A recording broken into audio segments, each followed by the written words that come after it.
Friends, आज हम कुछ भी बात करेंगे about general health like headache, knee pain, frozen shoulder and hydrocele. काफ़ी सारी चीज़ें ऐसी होती हैं कि हमें लगता है यार ये बार बार रैकलिंग हो रही हैं, किससे पूछें, कुछ परमानेंट इलाज हो। और आज भी हम लोग अवॉइड करते हैं कि मेडिसिन कम से कम लें और सर्जरी तो लास्ट ऑप्शन होती है। So just few general tips जो मैंने खुद से अपने ऊपर जो सूट करती हैं वो डिस्कस कर रहा हूँ, बाकी टू ईच इज ओन। सबसे पहले तो वो जो आपको बताते हैं कि फिजिकल फिटनेस और मेंटल फिटनेस कितनी इंपॉर्टेंट है। सो इन वन ऑफ तो वो आपके रूटीन पे और डाइट पे भी काफ़ी डिपेंड करता है। So in one of the book I have read there are 168 hours in a week. उसमें से अगर आप सिर्फ 5 घंटे भी एक्सरसाइज करते हो पर वीक तो 90% बीमारियां आपको नहीं छूती हैं, यू आर सेफ। मैंने सोचा ये तो डुएबल है, 168 आवर्स में से 5 आवर्स तो हो सकता है। बट ट्रस्ट में मैं आज तक किसी भी हफ्ते 5 घंटे एक्सरसाइज कर नहीं पाया हूँ। It is like 3.5 to 4 hours. तो लगता है कि हो जाएगा, बट जब आप करने लगते हो तो आपको पता चलता है नहीं होता। फॉर्चुनेटली मेरी फर्स्ट जॉब जो थी फंड्स इंटरनेशनल, वहाँ पे ना तब काम का प्रेशर नहीं होता था। आपको ग्रूमिंग देते थे, ब्राउन बैग सेशंस होते थे, बुक्स मिलती थी और लाइव ईटिंग काउंटर्स होते थे, पिक एंड ड्रॉप, क्या टाइम था वो। तो वहाँ पे जब ब्राउन बैग सेशंस होते थे तो उसमें बेसिक चीज़ें सिखाते थे जो हमें स्कूल टाइम पे सिखाई गई थी कि फ्लोर पे चलना कैसे होता है, लाइक चिन अप, चेस्ट आउट, ऐसे चलना चाहिए। और आप कैसे दिखने चाहिए, सीना ज़्यादा पेट कम, ये चीज़ होनी चाहिए। So specially when you are in your 30s और 40s तो आपको अपना एक फिटनेस रूटीन बनाना चाहिए, क्योंकि जो आप आज कर रहे हो ना वो आपकी लेटर एज में काम आने वाला है। और इंसान ना बोझ तब बनता है जब उसकी सेहत खराब होती है। तो अपनी फिटनेस का ख्याल ज़रूर देना चाहिए और थोड़ा सा उसके अंदर डंबल्स, लोहा होना चाहिए, तभी आप अपना मसल मास बिल्ड करते हो। और जब आपका मसल मास होता है वही आपको आगे तक चलाता है।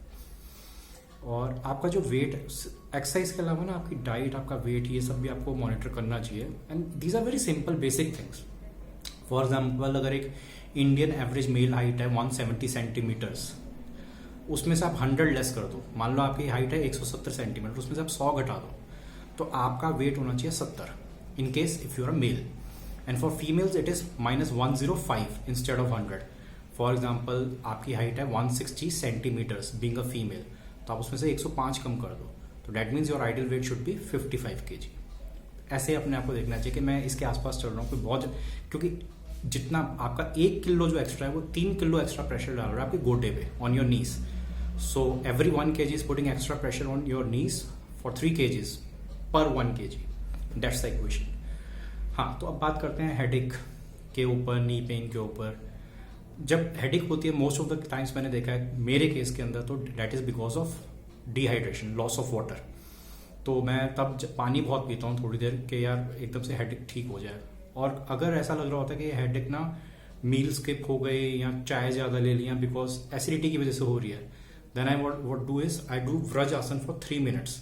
अगर मैं नीचे ज़मीन पे बैठ के नहीं करता तो आप अपने बेड के जहाँ पे आपका गद्दा बिछा हुआ है उसके किनारे पे आ जाओ, sit on your knees and be straight, और आप अपने घुटनों पे बैठे हुए हो and do it for 3 minutes. You will get your burps but you will see कि हाँ ये एसिडिटी की वजह से हेडेक थी, that's out. So that's my way. And another way is like जाके थोड़ी देर घूम के आओ, पार्क में जाके थोड़ा सा एक राउंड लगा के आओ 10 to 12 मिनट्स, एंड काफ़ी फर्क पड़ जाता है। And the next thing is frozen shoulder. Frozen shoulder हमें काफ़ी बार होता है बिकॉज ऑफ इक्विपमेंट्स। जैसे हम अगर जिम लवर, हम जिम जाते हैं, पहले की जो एक्सरसाइज होती थी ना पहलवानों की, वो एक लकड़ी का होता था, I don't know what you call is, heavy सा होता था कि दादा खरीदेगा, पोता तक यूज़ करेगा, लोग उससे करते थे। बट जब हम डंबल्स वगैरह और मशीन वगैरह यूज़ करते हैं, चांसेस होते हैं कि हमारे फ्रोजन शोल्डर हो जाए, और काफ़ी आजकल यंग एज में भी हो रहे हैं ये चीज़। तो फ्रोजन शोल्डर, मेरा एक फ्रेंड है, चाइल्डहुड फ्रेंड है, गौरव शर्मा, वो फिटनेस फ्रीक है। मतलब कोविड के टाइम पे ऑफिस उसका हाइब्रिड था, उसने मेंबरशिप ली हुई थी, तो वो ऑफिस नहीं जाता था लेकिन जिम जरूर जाता था। वो हमारे ग्रुप का सनी देओल है। अच्छा है, आपके फ्रेंड इंस्पायरिंग होने चाहिए फिटनेस के अंदर और ट्रैवल के अंदर। तो उसको फ्रोजन शोल्डर हो गया and he is also very young. तो अभी उसको बोला कि सर्जरी है। He went to the best of the places, best of the hospitals, and he was recommended surgery. Surgery हमेशा लास्ट ऑप्शन होती है।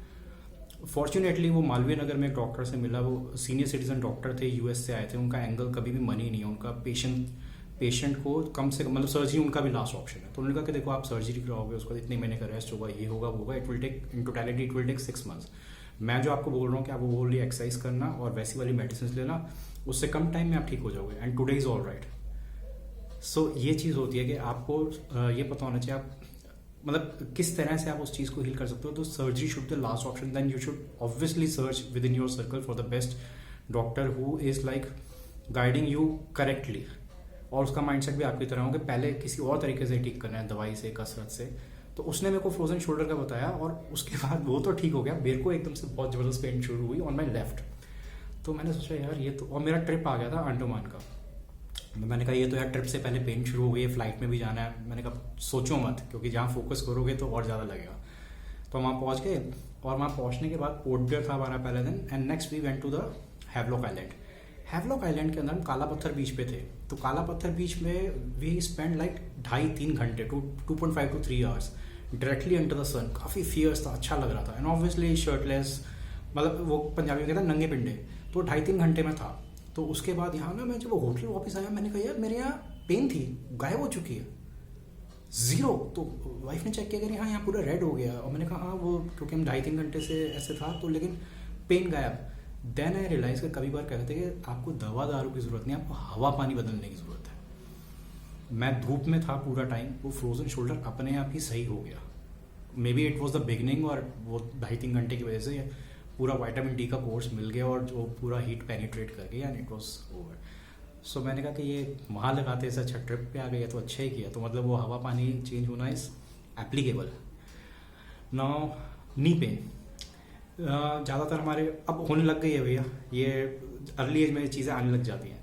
वो कभी कभार ये भी होता है कि आपकी वजह से ही आपको आगे, लेकिन अब आ तो गई। लाइक मेरा नी पेन का कोई था नहीं, माई गोडाज आर वेरी स्ट्रॉन्ग, स्पेशली उतराई। तो लेकिन वन ऑफ द ट्रिप हम जिम कॉर्बेट गए हुए थे अपने साडू साहब के साथ, ढिकाला के जंगल के अंदर थे, और हम लोग कैंटर की तरफ जा रहे थे। तो मैंने उसको कहा चल कैंटर तक की रेस हो जाए, तो उसने कहा पक्का। तो ऐसे पक्का किया ना, तो आपका वो जोश आ जाता है, ओए ये तो चैलेंजिंग सा हो गया। तो वो आप मेंटली आप उससे पहले ही दौड़ पड़े हो, और फिजिकली और मेंटल भी आपके डिस्पैच हो गया लाइव इट, एंड बुरी तरह गिरा मैं। और मैं जब गिरा तो कपड़े मतलब ऐसा इम्पैक्ट था कि पूरे कपड़े तक फट गए, जैकेट एंड ऑल। तो कैंटर के अंदर बैठा, बैठते के साथ ही बेहोश। फिर वो वाइफ ने पानी की छींटें मारी, तो मेरे को होश आया, मतलब इतना ज़्यादा हो गया। तो उसके बाद से नी के अंदर पेन रहनी शुरू हो गई। तो ऑब्वियसली आपने ऑर्थो को दिखाया, फिर D3 का कोर्स लिया, एंड सारा जो भी होता है वो करते हो। कभी कभार ना आपको जो बहुत ज्ञान की चीज़ें आपके घर के बड़ों से पता चलती है। Earlier we used to stay in Safdarjung Development Area, so that is one of the finest place in South Delhi. वो हमारी वाला घर फेमस था, दारासन की कोठी। तो वो जो अंकल थे वहाँ पे, they literally treated us like कि हम उनके अपने बच्चे रह रहे हैं, एंड हम भी उनको पेरेंट्स की तरह ही मानते हैं। तो वो अंकल से जब आप 2 मिनट भी किसी से फ़ोन पे भी बात कर लो, long we have shifted to some other place, तो बताया, तो अंकल ने कहा बेटा एक ही चीज़ है, आपको जब भी नी पेन हो ना, आप ना वो नी कैप पहनो। आप कोई भी दवाई ट्राई कर लो, कुछ भी कर लो, जब भी आप वो 1-2 दिन पहनोगे ना, वो फिर से ठीक हो जाती है। और वो क्योंकि वो लाइक ही सीनियर सिटीजन और वेरी लर्नेड पर्सन। तो मैंने भी ये देखा, अब मैं जो अपना ट्रैवल करता हूँ तो अपनी मेडिकल किट के अंदर वो नी कैप भी रखता हूँ, और जब भी ऐसे अगर होती है उसको थोड़ी देर भी पहन लो, तो after few hours it's gone.